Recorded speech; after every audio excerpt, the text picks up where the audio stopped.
किसी गांव में एक बूढ़ा व्यक्ति अपने बेटे और बहू के साथ रहता था। परिवार बहुत सुखी संपन्न था, किसी तरह का कोई परेशानी नहीं थी। बूढ़ा बाप जो किसी समय अच्छा खासा नौजवान था, आज बुढ़ापे से हार गया था।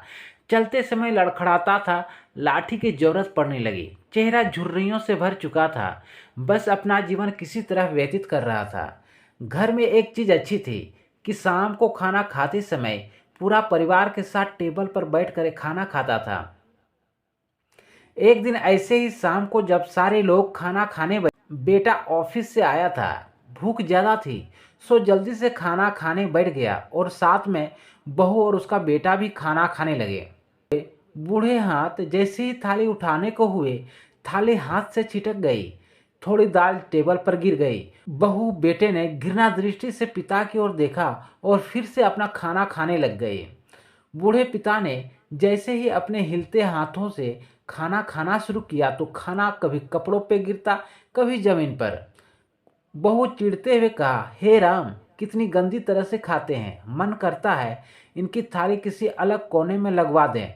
बेटे ने भी सिर हिलाया, जैसे पत्नी की बात से सहमत है। उनका बेटा यह सब मासूमियत से देख रहा था। अगले दिन पिता की थाली उस टेबल से हटाकर एक कोने में लगवा दी गई। पिता की डबडबाती आंखें सब कुछ देखते हुए भी कुछ बोल नहीं पा रहा था। बूढ़ा पिता रोज की तरह खाना खाने लगा। खाना कभी इधर गिरता, कभी उधर। छोटा बच्चा अपना खाना छोड़कर लगातार अपने दादाजी की तरफ देख रहा था।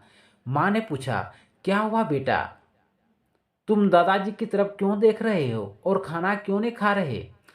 बच्चा बड़ा मासूमियत से बोला, माँ, मैं सीख रहा हूँ कि वृद्धों के साथ कैसा व्यवहार करना चाहिए। जब मैं बड़ा हो जाऊँगा और आप लोग बूढ़े हो जाएंगे तो मैं भी आपको इसी तरह कोने में खाना खिलाया करूँगा। बच्चे के मुंह से ऐसे सुनते ही बेटे और बहू दोनों कांप उठे। शायद बच्चे की बात उनके मन में बैठ गई थी, क्योंकि बच्चा ने मासूमियत के साथ एक बहुत बड़ा सबक दोनों लोगों को दिया था।